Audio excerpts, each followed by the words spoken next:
guys. Kamusta nga pala kayo dyan? Ako nga pala si Elo Steve Vlog. Kung hindi pa kayo nakapag-subscribe, subscribe nyo na ang aking channel at i-like, i-share, i-comment din po ba kung ano ang inyo pong nakikita sa video na sa araw na ito.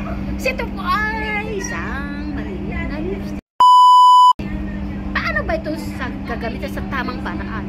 Especially yung mga juwang hindi mahilig sa lipstick. Turuan nyo na. Ganito lang po yan. Napakakasimple. So, una.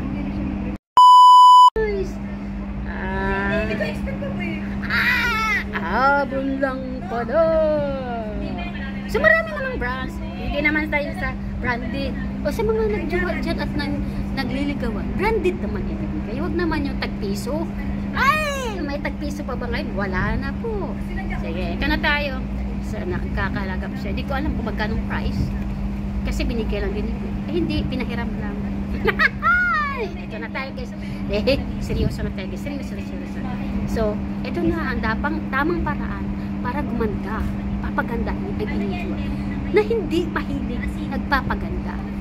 So, ituturo ko sa inyo para naman pag lumalabas kayo, maaliwalas yung mukha.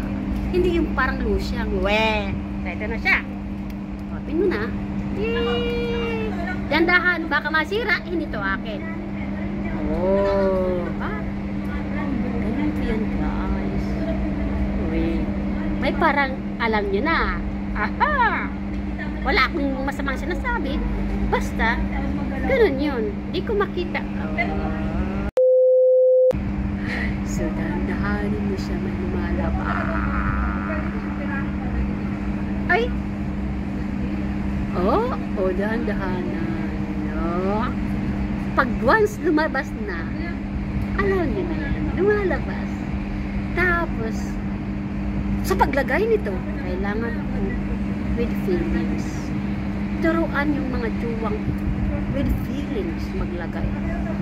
Tapos yung bibig, ibasang-basa mo pa para masarap. Ganun. Ito na siya ang tamang paraan. Hindi ko makita, saglit lang. Hindi ko makita. Tarang! So guys, kailangan po natin na may salamin. Ito pong salamin. So ganun ba? With feelings, with ganun. Tumingin sa salamin, ganun ang lips.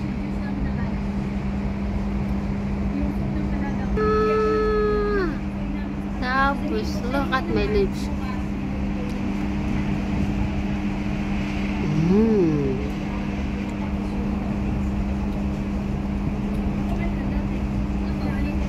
Eh, ganun.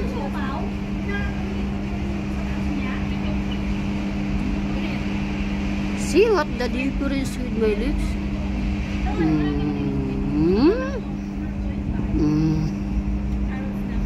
See? Ganun po ang dapat gawin. Ilapit mo sa akin kung ano yung natsura.